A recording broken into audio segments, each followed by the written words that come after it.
Hace calor y cada vez más. Podemos llamarlo cambio climático o no, pero lo cierto es que los veranos son cada vez más asfixiantes, el otoño se prolonga hasta Navidad y la primavera comienza cada vez antes. En definitiva, sí, hace calor la mayor parte del año y cada vez con temperaturas más extremas.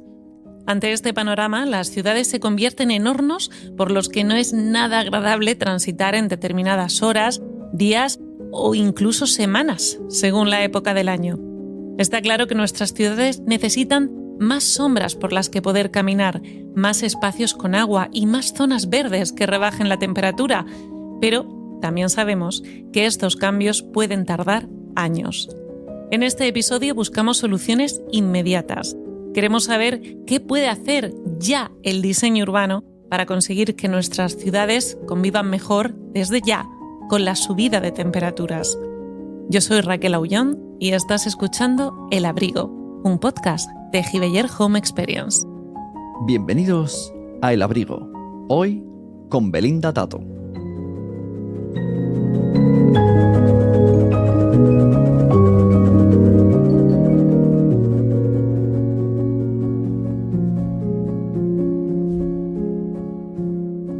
En el año 2000, los arquitectos Belinda Tato y José Luis Vallejo fundaron en Madrid Ecosistema Urbano, un estudio que, entre otras cosas, persigue crear espacios públicos que puedan ser confortables desde el punto de vista climático, permitiendo la interacción social y la vida pública durante todo el año. Desde entonces han pasado muchas cosas y, además de expandirse y abrir una oficina en Boston, Belinda y José Luis han dado conferencias en muchas de las instituciones y universidades más importantes del mundo y sus proyectos han sido expuestos también alrededor del globo.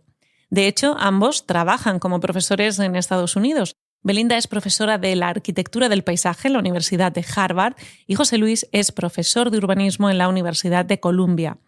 Una de sus últimas y grandes ideas ha sido Polinature, un diseño que podría ayudarnos a paliar las altas temperaturas de forma inmediata.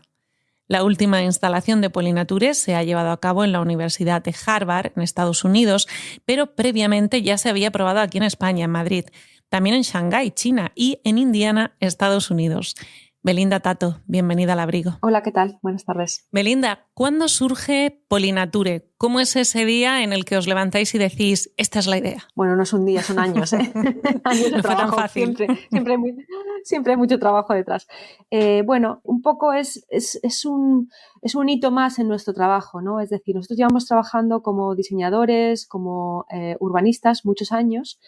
Y el trabajo de un urbanista y de un diseñador y de un paisajista es intentar que la ciudad sea más resiliente en el futuro, ¿no? En el presente y en el futuro. Pero los proyectos suelen ser proyectos de gran envergadura, de gran presupuesto, de mucha ambición y llevan, requieren años y requieren muchos recursos. Entonces, en cierto sentido, en un momento dado, precisamente un día, dijimos, creo que está muy bien que sigamos en ese trabajo, pero también hay que empezar a pensar en el corto plazo, el plazo más inmediato, ya que con el cambio climático muchas ciudades en todo el planeta van a estar expuestas a un calor extremo. Y entonces en ese contexto es que se puede hacer desde ya o que se puede hacer que tenga un impacto inmediato. Es decir, en paralelo a proyectos de gran envergadura y gran escala, que se puede hacer para mitigar el calor en los barrios que no tienen parques, que no tienen áreas verdes, que no tienen sombra, que son muy impermeables y que van a estar en condiciones muy difíciles en los próximos años. Vamos a explicar un poco en qué consiste Polinature, porque es un sistema modular, creo que muy rápido de instalar, adaptable a cualquier espacio y, lo más importante, muy económico. Vamos a intentar hacer un dibujo sonoro, un poquito de este diseño para los que nos escuchan. Belinda. La idea era encontrar sistemas que sean asequibles económicamente y accesibles en gran parte del mundo, ¿no? Por eso hemos trabajado con un sistema de andamiajes, ya que no generan residuos, porque es un sistema que se monta y se desmonta y se puede seguir reutilizando, ¿no?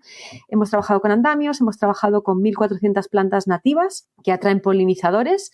Las plantas las hemos ubicado en bolsas de jardinería. Igualmente, la estructura cuenta también con un sistema de creación de brisas a través de un sistema hinchable, textil, que lo que hace es, cuando los sensores detectan que la temperatura ha subido, se generan esas brisas, se hinchan y se generan esas brisas, y en la coronación del andamio hemos colocado unos paneles solares porque la idea era que fuese como una especie de mobiliario autosuficiente que pueda generar su propia energía y no tenga que estar conectado a la red. Luego hay un sistema muy sencillo de riego para las plantas por irrigación, y luego hemos colocado también sensores, ¿no? La idea, el objetivo también es poder medir, poder traquear cómo está funcionando este pollinator en términos de confort climático en comparación con el espacio exterior. Entonces, hemos ubicado unos sensores en el interior de la estructura y otros en el exterior, y estamos midiendo la comparativa de ambas gráficas para ver efectivamente cómo de eficiente es. Esta tecnología, estos sensores que utilizáis dentro de la estructura, ¿es una tecnología compleja o es una tecnología asequible, fácilmente accesible para cualquier comunidad? Totalmente. O sea, no, nada de lo que estamos haciendo es complejo. Yo creo que lo bonito que tiene es que precisamente se puede replicar de manera sencilla en cualquier contexto, evidentemente con una atención al contexto local. Es decir, las plantas serán otras, los polinizadores serán otros y a lo mejor el sistema constructivo varía, pero básicamente se puede replicar. Los sensores que hemos utilizado son sensores de temperatura, de radiación solar, de velocidad del viento y de humedad. Son sensores que están absolutamente en el mercado disponibles, muy económicos, y lo que hacemos es, como he dicho, compilar esos datos para poderlos comparar, para ver el funcionamiento de este elemento tanto durante el día y durante la noche comparado con el espacio exterior. Volveremos después a los polinizadores porque es uno de los aspectos más interesantes de este proyecto, pero quiero también volver hacia atrás, hacia algo que has dicho y que me parece fundamental, porque seguramente uno de los principales problemas de la planificación urbana es que desde que se detecta un problema, una necesidad, hasta que se decide la solución y ésta se puede ejecutar, pasa mucho tiempo, y sistemas como Polynature vendrían a solucionar esto de forma muy rápida, en muy poco tiempo. La idea es paliar o mitigar los problemas, ¿no? Es decir, de nuevo, repito que esto no sustituye a operaciones mucho más grandes que hay que seguir haciendo, ¿no? Las ciudades tienen que seguir equipándose para abordar los efectos del cambio climático que, como hemos visto en estos últimos días, no tienen piedad, ¿no? Y van a ser efectos pues, que se van a percibir en ciertas ciudades del mundo. Tuvimos la oportunidad de trabajar en Asia hace unos años en una mesa de trabajo, y en esa mesa de trabajo para mí era muy chocante porque había científicos que ya estaban manejando los números de las personas que iban a morir por el calor extremo, ¿no? Y estaban manejando los números, las ciudades, los barrios y los edificios donde esas personas están ubicadas. Ellos ya tienen el mapeado, ¿no? Entonces nos quedamos un poquito en shock porque nosotros somos diseñadores, somos personas de acción, de buscar soluciones. No me basta con saber los datos, quiero buscar soluciones. Y en ese sentido, de nuevo, claro que hay que asesorar a las ciudades para que se preparen para los próximos 30 años, pero también hay que empezar a hacer cosas para los próximos 2 años, ¿no? Y entonces es como poder buscar soluciones a este otro ritmo. ¿Crees que tiene que cambiar algo en nuestra forma de pensar y también en la forma de gestionar de los responsables públicos para que la planificación urbana sea más ágil o sea capaz de dar respuesta a las nuevas necesidades? ¿Cuál es la clave? Bueno, la clave no es una clave. Yo diría, por un lado, que cualquier decisión sobre el ámbito urbano, por supuesto, implica a las autoridades, a las administraciones, pero también implica a los ciudadanos. Es decir, todas las acciones que realizamos a lo largo del día tienen un impacto. Tiene un impacto urbano, un impacto medioambiental, etcétera. Es decir, que todos somos parte del problema, pero también todos somos parte de la solución. Entonces, me gustaría partir de eso para desmitificar un poco que es solo una cuestión política. Por supuesto, hay una cuestión política, hay una cuestión de toma de decisiones, pero también una cuestión técnica, hay una cuestión de industria, una cuestión de la sociedad civil, ¿no? O sea, todos somos parte de esto. Eso por un lado. Y por otro lado, también saber que hay veces, o sea, de nuevo, ¿no? He tenido la oportunidad y el privilegio de trabajar en entornos informales, en entornos muy conflictivos en diferentes partes del mundo, donde realmente sabemos que la planificación no va a llegar nunca. O sea, no es que no se planificasen en origen, es que probablemente esas inversiones no van a llegar, ¿sí? Entonces, la pregunta es cómo podemos, de nuevo, bridge the gap, se dice en inglés, ¿no? Cómo podemos cubrir ese vacío, y hackear el sistema y decir, vale, si no se va a hacer nunca un gran parque, o se ha asfaltado tantísimo, ¿qué se puede hacer ahora, ¿no? ¿Cómo se puede paliar los efectos del cambio climático? Y creo que en esa dinámica los arquitectos, los diseñadores, los ingenieros, todos tenemos una capacidad técnica y creativa para proveer soluciones que, de nuevo, pues lo que hagan es aminorar esos problemas. No los vamos a resolver quizás completamente, pero sí que sin lugar a duda podemos tener un impacto en el corto plazo en la calidad de vida de las personas y en este caso en la calidad de vida de los polinizadores, que son vitales para nuestra subsistencia. Hay dos puntos muy importantes que quiero destacar de vuestro proyecto y uno precisamente es el de los polinizadores, cómo a través de esta estructura que vosotros generáis se pueden atraer de forma natural y de alguna manera pueden volver a estas zonas que a lo mejor habían dejado. ¿Por qué es tan importante que volvamos a tener estos espacios para los polinizadores? Porque por efectos del cambio climático los polinizadores también están perjudicados, igual que los humanos, ¿no? Entonces, el generar espacios que les faciliten la vida en los entornos urbanos que se están calentando y cada vez tienen menos áreas verdes, pues es fundamental para su subsistencia, ¿no? Nos gustaba pensar en el pollinator como si se tratase de una especie de oasis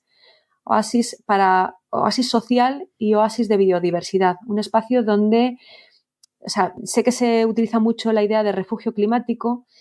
Refugio para mí tiene una connotación un poquito negativa, ¿no? Es como protegerse de.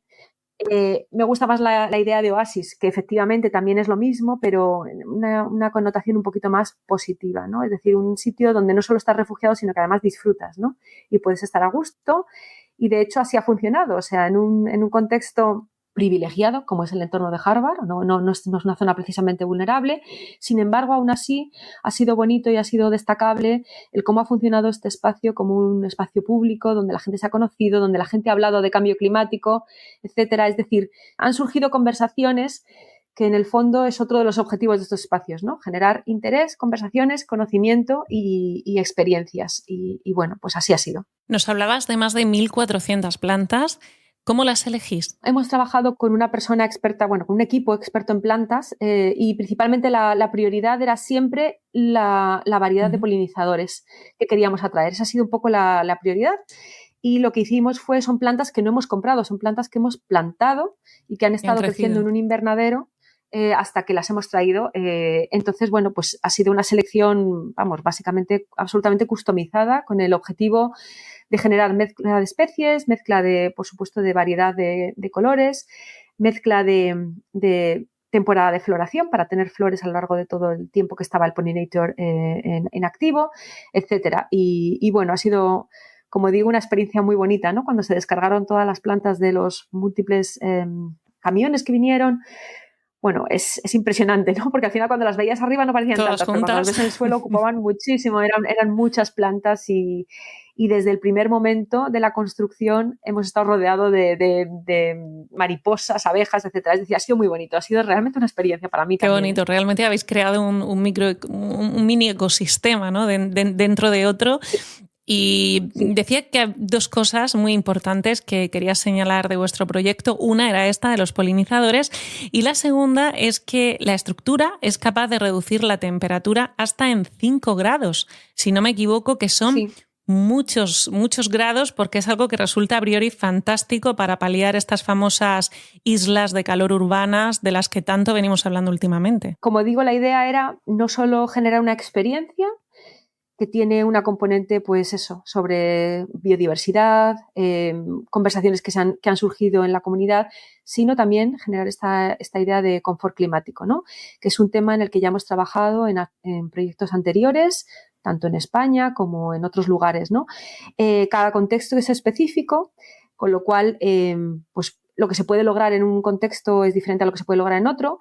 Y en este caso en particular, los 4 o 5 grados que hemos logrado, a pesar de que no es mucho, para nosotros es mucho porque esta estructura está colocada en un área que ya de por sí tiene vegetación. Es decir, no es la situación más extrema en la que nos hubiese gustado estar, pero no pudimos conseguir a tiempo la gestión de otro espacio. Nos hubiese gustado colocar esta estructura en un aparcamiento, ¿no?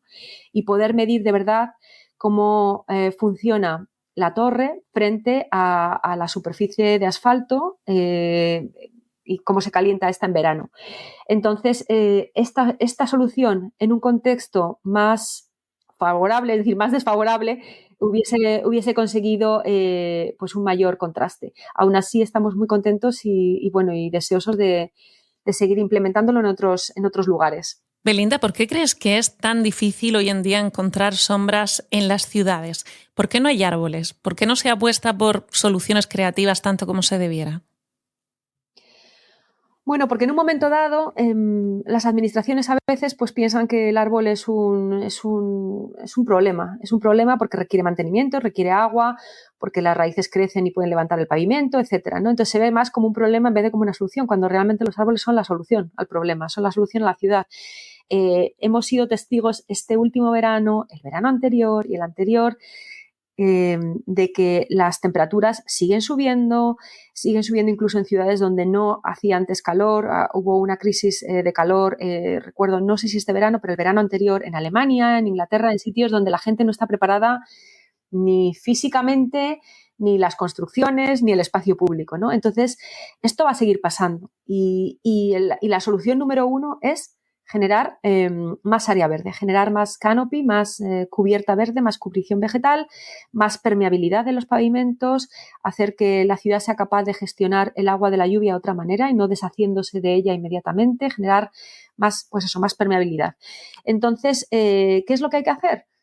Pues cambiar las ordenanzas, o sea, que las ciudades, cada zona que urbanicen tiene que tener un determinado número de árboles por metro cuadrado, y eso en algunas ciudades ya lo tienen claro y lo están haciendo, porque se sabe que esto no va a menos, sino que va a más, y hay que intentar generar entornos que faciliten el que la gente pueda estar al aire libre. Mencionabas tú ahora el agua de la lluvia y es cierto que otro elemento importante, que históricamente ha estado además muy presente en el sur de España, es el agua en forma de fuentes, zona de juegos, lagos y, sin embargo, en los últimos años y en teoría debido a la escasez de agua en estas zonas, cada vez vemos menos este tipo de espacios.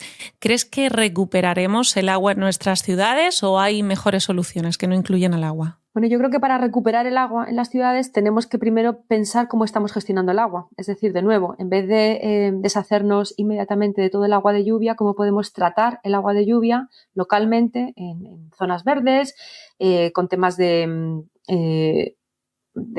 infiltración en el terreno. Más que pensar en que nos deshacemos del agua de lluvia y luego aún así necesitamos agua potable para ponerlo de manera recreacional, ¿no? Es decir, yo creo que lo que hay que pensar es cuál es el balance y cómo se puede gestionar de otra manera. Algo muy importante también en vuestro proyecto es que tiene una función como herramienta educativa fundamental. ¿Crees que la educación es lo principal de cara a desarrollar mejores espacios comunes? Bueno, yo creo que la educación es lo principal y es la base de todo, de un mejor ecosistema, de una mejor ciudad, de un mejor civismo, etcétera. Entonces, solo con educación se puede lograr una mejor sociedad, ¿no? Entonces, partiendo de esto, pues por supuesto también el ecosistema debería ser parte del currículum, ¿no? Es decir, que los niños, desde que son pequeños, entiendan mucho mejor que nosotros formamos parte del ecosistema. El ecosistema no es algo externo a nosotros que dominamos y que domesticamos a nuestra manera. De nuevo me remito a los últimos acontecimientos. Nosotros no tenemos capacidad de controlar la naturaleza. Sí tenemos capacidad de mejorarla o de perjudicarla. Eso sí, pero somos parte de ella, ¿vale? Entonces creo que esto es muy importante porque lamentablemente se nos olvida como sociedad y pensamos que estamos por encima del bien y del mal y no es así, ¿no? Nosotros somos parte de esa naturaleza y lo que hacemos bien nos va a mejorar nuestra calidad de vida y lo que hacemos mal nos la va a perjudicar, ¿no? Porque somos parte de lo mismo. Entonces, yo siempre pienso que el trabajo del diseñador, del urbanista, del arquitecto es pedagógico por naturaleza, porque estamos casi, es una declaración de principios cuando hacemos algo, ¿no? O sea, ¿qué es lo que es importante? ¿Cuáles son los valores, ¿no? Cuando uno hace un espacio público, de nuevo, y lo pavimenta todo, lo impermeabiliza y no pones sombra y no pones árboles, pues ya estás lanzando un mensaje, ¿no? Entonces, claro que es educativo y tiene que ser soporte para una mayor educación, ¿no?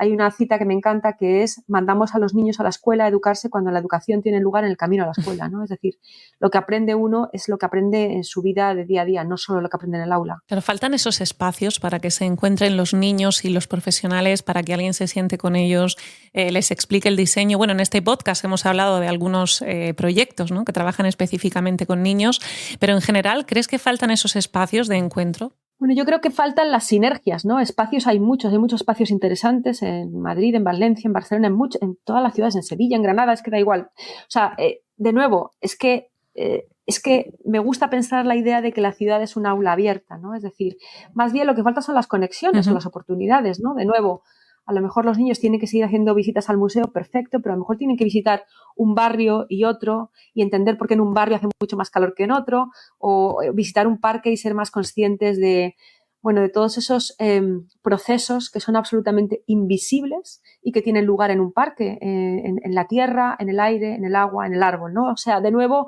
esa conexión con la naturaleza, ¿no?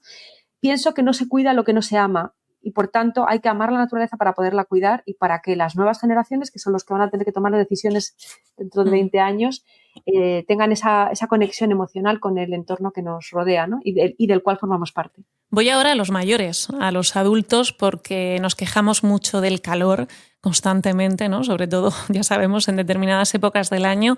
Pero, en general, según tu experiencia, ¿crees que estamos lo suficientemente preocupados u ocupados en mejorar el confort térmico de las ciudades? Yo creo que hay un tema ahí como de concienciación y de transparencia y de información. Es decir, tenemos hoy por hoy el conocimiento y la tecnología para saber cuál es la implicación de todas nuestras decisiones. Y cuando digo decisiones es desde dónde compra uno hasta lo que compra, hasta si se mueve en coche, en bici, en metro o en autobús, si enciende el aire acondicionado a la mínima. Es decir, todos somos parte de ese calor, o sea, en todo nuestro ciclo de vida, ¿no? Entonces, por un lado, falta más información para que el que no tenga información, esa información esté más clara y más accesible. Concienciación para que sepamos que todas las pequeñas cosas que hacemos al día tienen un impacto y luego, por supuesto, cada uno desde su profesión hacer lo posible. El político que tiene que tomar la decisión sobre el tipo de urbanización que se va a hacer, el de urbanismo que se va a hacer, el técnico que tiene que implementarlo, el ingeniero y el arquitecto que tiene que tomar determinadas soluciones. Es decir, es un ecosistema complejo. Las cosas no cambian porque cambie solo uno de estos miembros o una de estas comunidades, ¿no? Pero somos todos parte del cambio y creo que todo lo que hagamos en ese sentido, en cuanto a fomentar el conocimiento, pues va a ser siempre necesario. ¿Y cómo hacemos para mejorar la participación ciudadana en todo lo que tiene que ver con la planificación de la ciudad? ¿Cómo le damos voz también a los ciudadanos? Pues ese es un trabajo en el que nosotros tenemos amplia experiencia, con muchas cosas que han salido muy bien, otras que son muy mejorables, sin lugar a duda, ¿no? Hemos trabajado en muchas partes del mundo en temas de participación y creo que también una de las claves tiene que ver con el inicio de esta conversación, ¿no? Con hablar solo del futuro de la ciudad, de lo que va a pasar en 30 años. A veces la gente no tiene la energía, o sabes, realmente, como tú sabes, Raquel, todos tenemos que trabajar mucho, ¿no? Para salir adelante, que la vida es agotadora, ¿no? A veces tenemos demasiadas tareas, demasiadas obligaciones, etcétera, y buscar espacio solo para pensar en el futuro lejano a veces es difícil. Por eso creo que hay que también trabajar el futuro cercano, es decir, en paralelo esos proyectos de gran envergadura, esa visión urbana de largo plazo, pero también qué podemos hacer desde ya para mejorar mi calidad de vida, la calidad de vida de mis vecinos, la calidad de vida de mis hijos, la calidad de vida, no solo la de mis nietos, ¿vale? Entonces, en esa dualidad del futuro y el presente, pues creo que es donde hay que trabajar, ¿no? O sea, cómo podemos prometer, cómo podemos generar confianza en un futuro mejor, pero también proveyendo, diseñando y mejorando soluciones para ahora. Claro, porque como ciudadanos y a mí como usuaria me pasa, a veces nos da la sensación de que se nos olvida planificar para las personas, construir y diseñar para las personas. Y nos sorprendemos. Yo me sorprendo cuando seguimos encontrando parques sin sombras, aceras y bordillos sin rebajar o enormes avenidas sin un solo banco para sentarse, y a veces nos preguntamos, ¿cuándo ha pasado esto? ¿Cómo es posible, ¿no?, que cosas tan sencillas o tan básicas se nos hayan olvidado o no se hayan tenido en cuenta? Totalmente de acuerdo. No tengo la respuesta. No sé cuándo ha pasado y ni sé por qué ha pasado. Pero sí que sé que, por un lado, como digo, tiene que haber una mayor concienciación de los profesionales que toman las decisiones, ¿no? O sea, que la sostenibilidad no es un añadido a los proyectos, debería estar en la estructura, en el ADN de los proyectos, de cualquier proyecto. Me da igual que estamos hablando de una cosa de materialidad microscópica o estamos hablando de un trozo de ciudad. Y, por otro lado, una concienciación ciudadana, porque si existe esa demanda, al final alguien tendrá que responder a ella, ¿no? Es decir, si la gente también tiene más información, más conocimiento, como decíamos, si los niños entienden mucho mejor cómo funciona, pues cuando sean adultos lo van a demandar, ¿no? Entonces, cualquier tarea o cualquier línea de trabajo que aborde la sostenibilidad como formación general me parece necesaria y oportuna. Algo de lo que vosotros habláis también mucho y que resulta fundamental para la salud, tal y como hemos contado además muchas veces también en este podcast, es la interacción social. Tener espacios en los que encontrarnos con los vecinos, con los amigos, con la familia en la calle. Pero también, como venimos contando, es cierto que en algunas ciudades, y según en qué meses del año, pues esto es muy complicado y las calles parecen desiertos la mayor parte del día. ¿Desde dónde deberíamos comenzar a repensar nuestros espacios para ir en busca de esa interacción social? Porque como estamos diciendo muy bien, tú nos estás contando, por algún sitio hay que empezar. Tenemos que pensar en lo que va a pasar dentro de 30 años, pero también tenemos que empezar a dar pequeñas, llamémosle pequeñas recompensas, pequeñas soluciones ya a los ciudadanos que están ahora viviendo en las ciudades.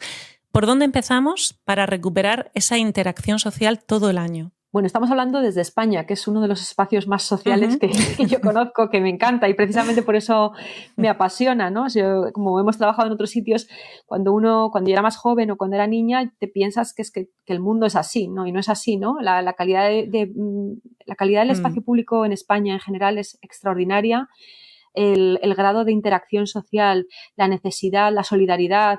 Es decir, hay una conciencia social muchísimo mayor que en otras muchas partes del mundo, por muchos motivos, por tema de carácter, por tema de cultura, pero también por la calidad del espacio público, la accesibilidad, etcétera, ¿no?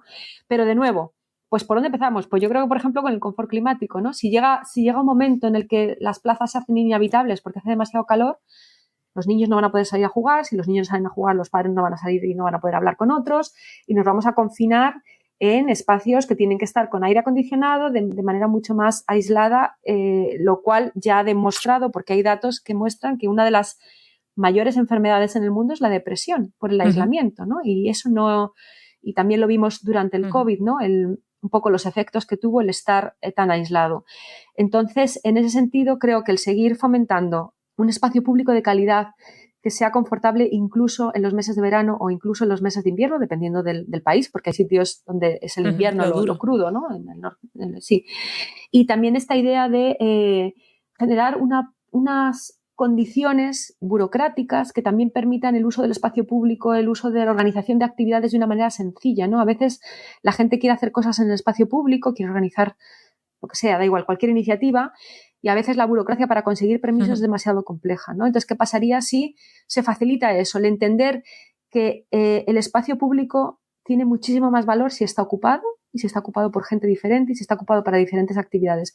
Vale, ¿cómo bajar un poco el listón que permita que esa ocupación sea más fácil, ¿no? Y el facilitar. Y creo que eso es, bueno, lo que casi un termómetro de la salud social que tiene una ciudad, ¿no? Cuánto se usa el espacio, por quiénes, cómo, pues eso te da la temperatura. Y Belinda, ¿es muy diferente el concepto de ciudad que tenemos en España al que se tiene, por ejemplo, en Estados Unidos? Bueno, de espacio público sin lugar a duda. O sea, en Estados Unidos o en muchos lugares de Latinoamérica o en el Oriente Medio, etcétera. Es decir, claro que sí. Por eso decía que como hemos tenido la oportunidad de trabajar en otros contextos, valoro más aún todavía la calidad de vida que se tiene en España, ¿no? O sea, precisamente porque no vivo ahí ahora mismo. Entonces, bueno, pues en otros lugares la vida es mucho más individualista, para empezar porque la gente no vive, las ciudades no son tan densas, son mucho más dispersas, con una densidad muy inferior, con lo cual la gente vive más en una casa, con su propio jardín, que para cualquier cosa tiene que coger el coche. Entonces, esta idea de espacio público es mucho más difusa, ¿no? Es como más del centro, la gente no lo usa tan habitualmente, entonces se genera una conciencia mucho más individual de la existencia, es decir, estás mucho más desconectado, ¿no? Y eso además con el tema de las redes sociales, etcétera, parece que estamos más conectados, pero en realidad estamos más desconectados, ¿no? Porque físicamente no estamos tan conectados a otros. Eso es. Sabemos, Belinda, que nos escuchan muchos arquitectos jóvenes, muchos que empiezan ahora su carrera, y lo cierto es que cuando un arquitecto enfrenta un proyecto en el que tiene que combinar los intereses públicos con la idiosincrasia del espacio, con la sostenibilidad, con la usabilidad y con el presupuesto, esto parece que se nos va de las manos. ¿Por dónde empieza uno? Para esos arquitectos jóvenes que estáis empezando, yo he llorado muchísimas veces. La caja de Kleenex, de desesperación, sí, no. pero no pasa nada. O sea, yo siempre digo, todo va a salir bien, todo va a salir bien. Hay que tener muchísima energía. Y también que sepáis, me gusta decir que los arquitectos tenemos superpoderes, y lo digo literalmente, superpoderes por muchos motivos. Uno, porque hemos recibido una formación, yo estudié en la ETSAM, extraordinaria. Dos, porque vivimos rodeados de un montón de arquitectos maravillosos con una capacidad profesional y técnica extraordinaria. Es decir, hemos aprendido mucho de los arquitectos que nos rodean, tanto en España como en Europa, es decir, hay grandes ejemplos. Y tres, porque hay millones de cosas que hacer en el mundo, hay millones de cosas que hacer. De nuevo, como he trabajado en sitios muy vulnerables y muy complicados, te das cuenta que a lo mejor no he ganado el proyecto. O sea, cuando yo era estudiante en los años 90, un poco la referencia era ganar un auditorio o un museo increíble y ya de ahí te hacías famoso. Eso no me ha pasado. Pero hay tantos lugares maravillosos que requieren precisamente de los talentos que tenéis, de esa capacidad analítica, de esa capacidad creativa, de esa capacidad técnica, que de verdad solo hay que abrir un poquito y moverse por el mundo, porque hay mucho trabajo, hay muchísimos sitios que jamás han sido planificados, que no se van a planificar nunca, que no tienen espacio público, que tienen una vivienda de bajísima calidad. Y bueno, ¿dónde está todo ese talento, no? O sea, que no digo que sea fácil, inmediato, ala ya, pero por favor, no os fijéis... bueno, no sé, no os pongáis límites, quiero decir. O sea, hay muchísimas cosas por hacer y hay trabajo absolutamente para todos. Y además, Belinda, como estabas diciendo tú ahora, hay otro elemento importante, o hay un elemento importante también que tenemos que añadir a la ecuación, que es el de la discriminación que la planificación urbana hace muchas veces con las zonas más desfavorecidas de las ciudades. Cuanto más desfavorecida la zona, menos espacios confortables. Esto es algo que vosotros estáis viviendo también mucho en Estados Unidos. Sí, totalmente. O sea, totalmente. Y además, no solo eso, sino que las zonas más desfavorecidas en la actualidad van a ser las más perjudicadas con el cambio climático, porque tienen peores condiciones. Claro. Y además, yo siempre digo, cuando un barrio es vulnerable, es desfavorecido, el espacio público tiene poca calidad, probablemente el espacio doméstico también tiene muy poca calidad, con lo cual son personas que están doblemente perjudicadas por todo, ¿no? Entonces, en ese sentido, de nuevo, hay mucho por hacer en términos de arquitectura, en términos de diseño, en términos técnicos y en términos de espacio público y de mejora de las áreas verdes, de la planificación, en definitiva. Entonces, bueno, no me harto de repetir que hay muchísimos sitios del mundo que requieren vuestro talento, vuestra energía y nada, y a por ellos. De hecho, vosotros lo estáis cumpliendo con vuestro ejemplo porque tenéis proyectos en todo el mundo. Este año creo además que estáis trabajando en la regeneración urbana de una de las áreas más vulnerables de Amán, en Jordania. Son barrios de refugiados palestinos que han terminado convirtiéndose en zonas superpobladas. ¿Cuál es el proyecto que queréis llevar a cabo allí? Pues el proyecto es un proyecto de mejora del espacio público en conexión con una infraestructura de transporte que se está implementando. Entonces ahí, bueno, pues como he dicho antes, hay muchos sitios que no se han planificado, no se planificaron nunca. Entonces ha ido creciendo estos barrios de manera orgánica, de manera natural, de manera espontánea, y nadie nunca planificó ni espacio público ni accesibilidad. Por ejemplo, es una ciudad que tiene muchísimas pendientes y sin embargo no hay escaleras, no hay escaleras formales, de manera que cuando llueve pues se embarra todo y hace que la movilidad sea muy conflictiva, lo cual perjudica mucho, de nuevo, a los más vulnerables, ¿no? Entonces, la idea era utilizar esta inversión que se va a hacer en infraestructura de transporte para generar entornos de espacio público de calidad en torno a estas estaciones y además, bueno, hemos trabajado mapeando un poco cómo, bueno, a mí me gusta pensar en la movilidad para una mayor equidad, ¿no? Cómo poder garantizar que la gente está a unos determinados minutos de unas paradas, es decir, haciendo un poquito una parte analítica de eso y luego de confort climático, renaturalización y espacio público.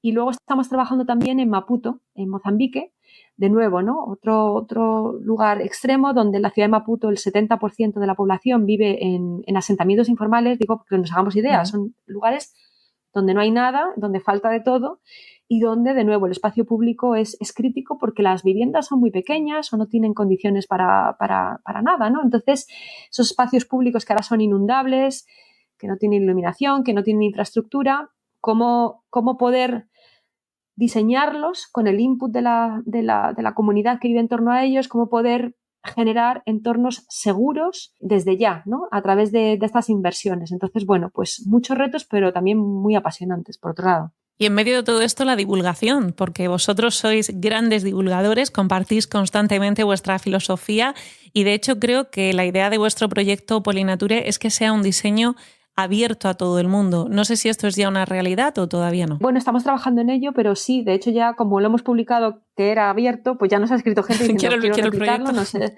Sí, el otro día estuvimos hablando con unos profesores de la Universidad de Guangzhou, en China, que decían queremos hacer algo así en el campus, creemos que tiene la componente medioambiental, pero también la didáctica.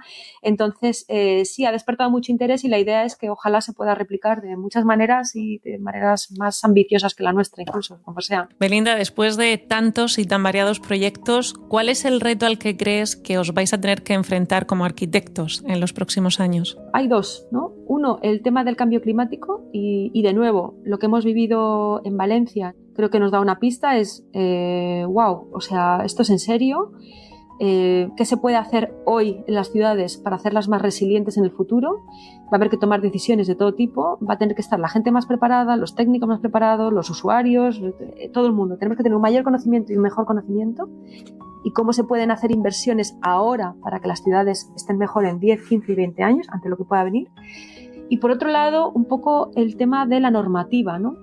Creo que a veces las normativas son tan extraordinariamente rígidas que no permiten la innovación, ¿no? Por ejemplo, me voy a remitir al Pollinator. Si yo ahora quiero implementar eso en cualquier ciudad, me pregunto si va a ser posible, si se considera una edificación, si se considera mobiliario urbano, es decir, cómo podemos pensar que para poder tener soluciones nuevas, probablemente el código actual en algunos casos va a ser un problema, ¿no? Entonces, ¿cómo podemos pensar que para tener soluciones nuevas tenemos que tener códigos nuevos, ¿no?